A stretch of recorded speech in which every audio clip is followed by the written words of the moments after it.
Getting your first ball python is a good thing. Or is it?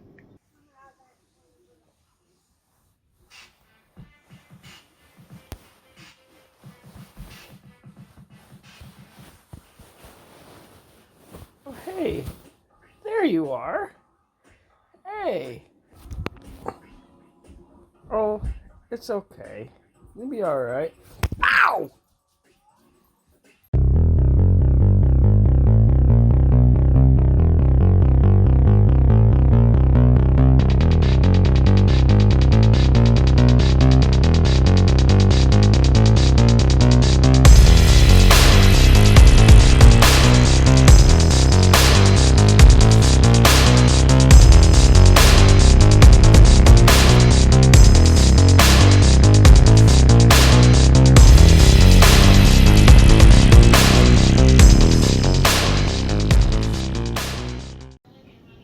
Is it a good thing or is it a bad thing?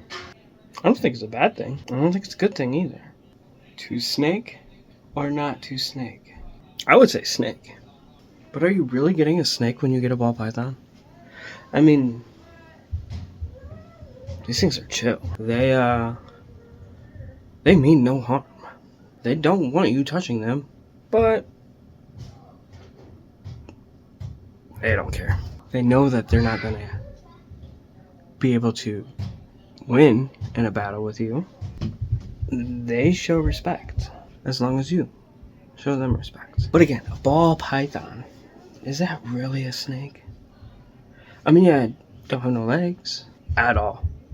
Most generally, if you handle it at the right times, it will not make a mess on your floor.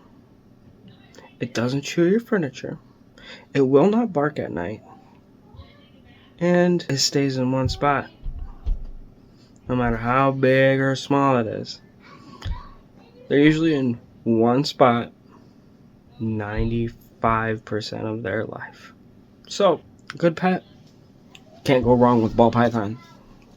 That's all I'm saying. Take a look at this stunner. No, not my face. The snake. Yeah. I produced this. Well, somebody else did the breeding. I hatched it, so I just bought the snakes at just the right time. Not a big deal. Not a bad deal. It's a GHI hypo. Pretty sick looking snake. I guess for me, ball pythons, that's kind of what it is. Cool snakes in your collection. Make some cooler snakes with those. But where's that line drawn? Oh, lots of snakes. And I did not produce a lot of those snakes. That's this rack right here that you can't see. I'm getting there though. I mean, I've produced some pretty cool snakes. Like this. GHI. Or Black Pewter. GHI Visual Hypo. I mean, you can't go wrong with that. And it's a male, so he's gonna live here for a long time. Or at least until I can get his, that Black Pewter GHI Clown hypo. Then he might need a new home. But for now, he's staying here. Or this absolute, what? Hold on. Or this absolute stunner of a pied. I created this. She's a female, so you know what? I'm gonna keep her. She's just a single gene pied, but you know what? She can make me more of these girls. Yeah. And she brought 5 of her friends with her too. All from the same clutch. All visual. So I got 5 single gene pied girls. No, actually 4. The one's not doing too well. It's just not eating.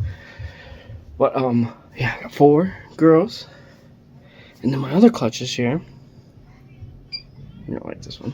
Well, I mean, the new people might like this one. Seasoned breeders are gonna be like, but it's not about that. I just have fun. This clown, pastel clown, simple, right? Simple. But I produced it. It's my girl, and I'm gonna keep her. just because I want to raise her up. I want to get a couple clutches out of her. Once she turns this into an ultra male clown, she might need a new home. But I gotta work my way. So it was a wild ride getting here to where I'm actually creating a few handful of snakes that are like really cool, because it was nothing but learning the whole entire time. And now finally I know I can do it. That's the thing, is right now producing baby snakes is not the issue anymore. It's scaling up. How do I do that? Well, I don't know. Does anybody really know?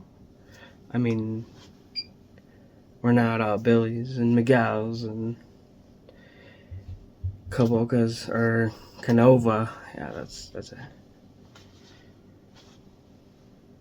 We're just in the basement of our house, breeding in the extra bedroom. That's the vast majority. So how do we make this work? How do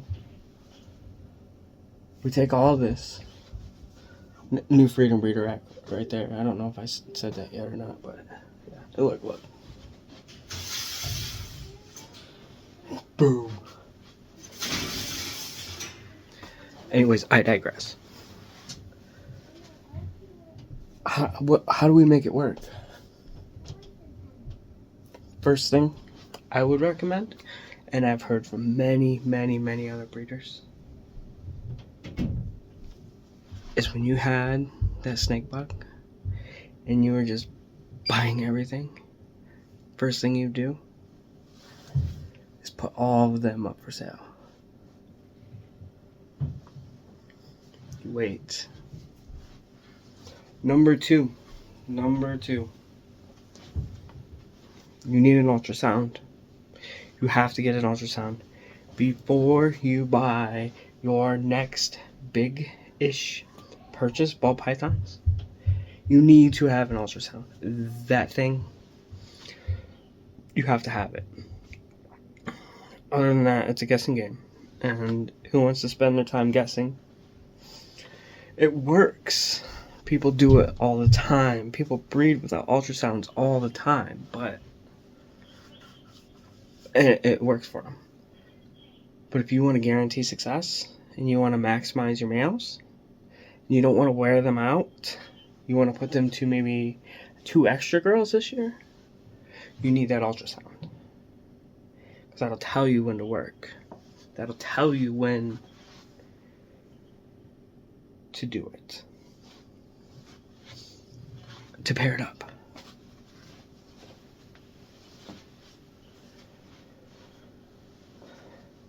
Then you need to concentrate on what you want to do after you've got a good load of them starter girls out of there.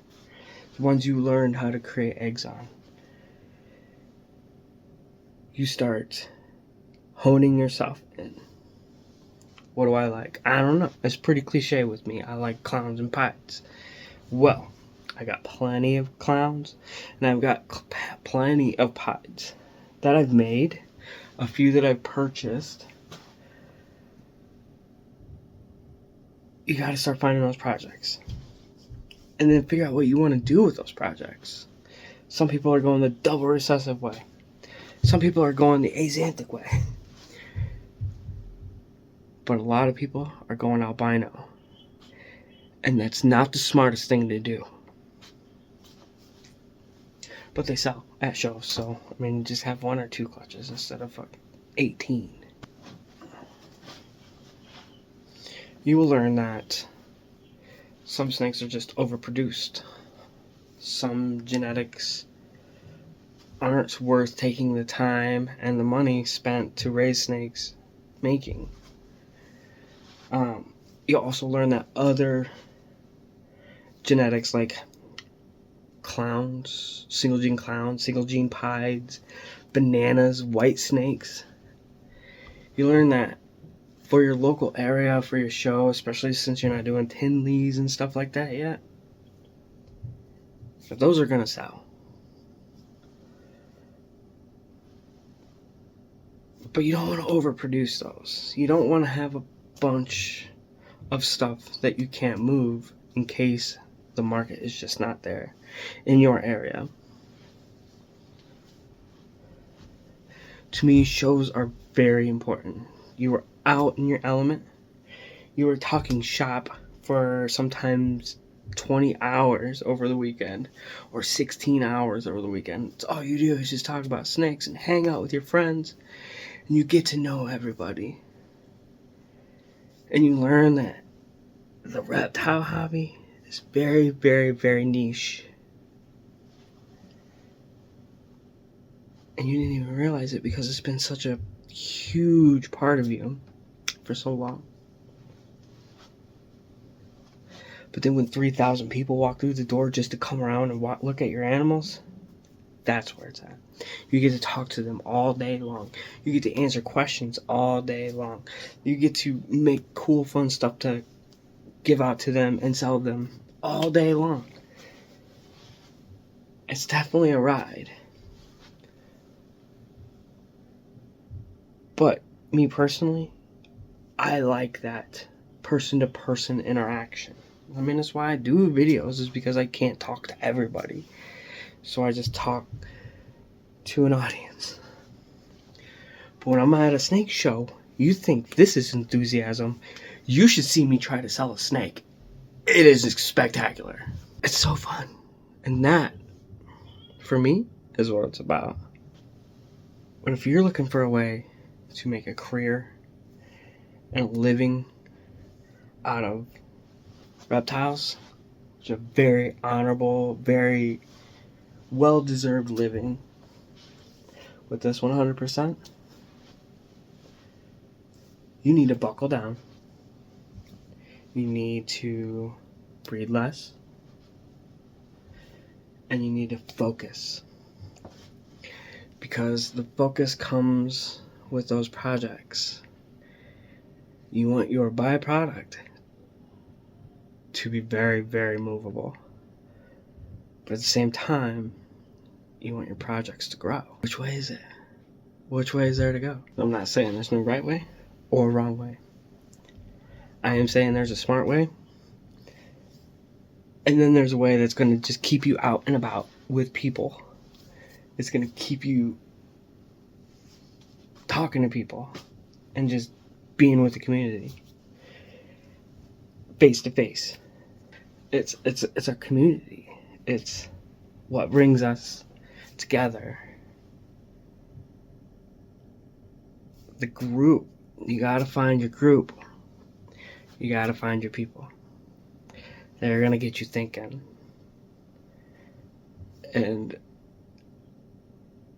dang it. It started with $100 eggs. And then I met some people. And it's not $100 eggs no more. It's a mix of moving up and growing up. Yeah. You just have fun. Like, have fun. Realize that other people's opinions might be different than your opinions, and that's okay. That is absolutely okay. Just because their side differs from your side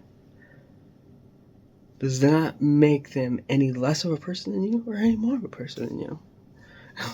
We're all in this struggle together because we made the decision to build up our houses with snakes. And that's kind of cool. To me, that's cool. Feels cool to me. But either way, just have fun. If you want to breed snakes, give it a shot. That's for sure. If you're not ready for this financially, I would not advise this. But if you are, this would be a great starter kit. some 70s, some 40s, or 55s if you're an ARS fan. No, that's a rack. And that's the old rack. But we got all new tubs, all new everything. Thermostats are good. I want to be able to do this without breeding $100 snakes. But those days are over. I have plenty available at shows for people. I have plenty available for the Morph Market crowd. And we may even have some for the local pet store. We'll see. But until next time, folks,